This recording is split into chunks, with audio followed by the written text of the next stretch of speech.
Сәлем оқушы, бүгін біз сенімен билдің логикалық есептерін шығаруды жалғастырамыз. Келесі тақырып бізде кітап бетін нөмірлеуге арналған есептер. Мысалы, 100 беттік кітапшаны нөмірлеу үшін қанша цифр қажет дейді. Бұндай есептерді шығару үшін сан мен цифрдың айырмашылығын анықтап болу керек. Мына жерде бізде цифр дейді. Математикада өзі 10 цифр бар.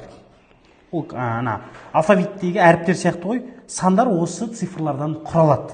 Мысалы, 123 десек, ол 1, 2, 3 деген цифрлардан құралып тұр. Түсінікті ғой, яғни былай жаттап алсаңыз да болады да, цифрлар 10 цифр, ал сандар ол шексіз. Енді, мысалы, бір таңбалы сандарға бір цифрдан ғана кетеді. Мысалы, 1 деген санды жазу үшін бір-ақ цифр қолданамыз. Сөйтіп, 1-ден 9-ға дейін бізде неше цифр болады екен? 9 цифр кетеді. Келісеміз ғой? Ал, енді 2 таңбалы сандар бар бізде. 10-нан бастап 99-ға шейін. Болған қанша цифрдан тұрады? 10 деген сан қанша цифрдан тұрады? 2 цифрдан тұрады. Демек, бізде қанша сан бар 10-нан 99-ға шейін? 90 сан бар. Оны қалай анықтаймыз? Жалпы 2 санның арасындағы сандарды анықтау үшін, егер 2 шетеде саналатын болса, мысалы 99 мен 10-ның арасында, азайтамыз, 1 қосамыз. Сонда 90 сан бар екен. Оны былай дәлелдесек болады. Мысалы, 22 мен 23-ның арасында қанша сан бар деп ойлайсыз? Сіз 3 деуіңіз мүмкін да? 22 мен 25-ның арасында. 3 деуіңіз мүмкін. Бірақ ол жерде 3 емес, ол жерде 4. Неге? Өйткені жазып шығайықшы. Оларды қоса есептегенде.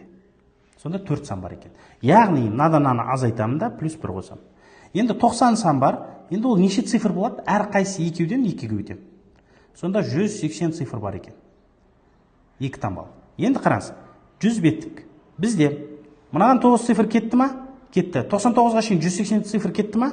Қосам 9 цифр, қосу 180 цифр, қосу және 3 цифр. 3 қайдан шықты? 192 цифр кетеді екен. Ол 3 100 деген саннан шықты ғой.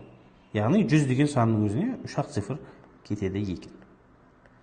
Билдің ништан басты ерекшелігі ол жерде логикалық есептер өте көп кездеседі. Біз бұрынғы тесттердің анализ жасай отырып байқағанымыз 70-80% логикалық есептер екен. Енді сол есептер бойынша біз 20-дан аса тақырып құрастырдық. Сол тақырыптар бойынша арнайы видео курс дайындадық. Сабақтардың ұзақтығы 10-12 минут және соған байланысты тест тапсырмалары беріледі. Оны алу үшін төмендегі номерге жаза кетіңіз. Біз сіздерге жеңілдікпен ұсынамыз.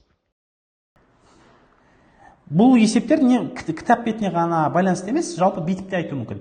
1-ден 100-ге дейінгі сандарды жазып шықты. 1, 2, 3, 4, деп жазып шықты. Осы жерде қанша цифр жазулы тұр десе де осы әдісті қолданасыз.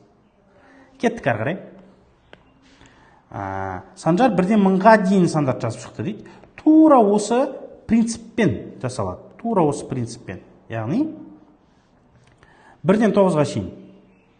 Кетті ма? Осыны қолдана берейік. Енді ойлаңыз, 100-ден бастап 999-ға шейін неше сан бар бірінші. Соны анықтап алайық. Яғни тура жаңағы әдіспен 999-дан 100 азайтамын, 899, 1-ді қосам 900. Бізде сан бар екен, 3-ге көбейтемін. Неге 3? Неге 2 емес? Неге 4 емес? Өйткені бұлар 3 таңбалы сандар. Яғни 100 деген сан жазу үшін неше цифр қолданам? 1003 цифр қолданам. Сонда 2700 цифр. Яғни 1-ден бастап 9 цифр кетті 1 таңбалыға, 2 таңбалыға 180 кетті, 3 таңбалыға 2700 кетті. Енді қараңыз, 4 таңбалы бізде неше сан бар? Сан, цифр емес, неше сан? 1000 деген санның өзі кіріп тұр ғой, демек бір-ақ сан. Енді бір-ақ сан ол неше цифрдан тұрады? 4 цифрдан тұрады екен. Сонда 2880 2893 цифр қолданылады екен.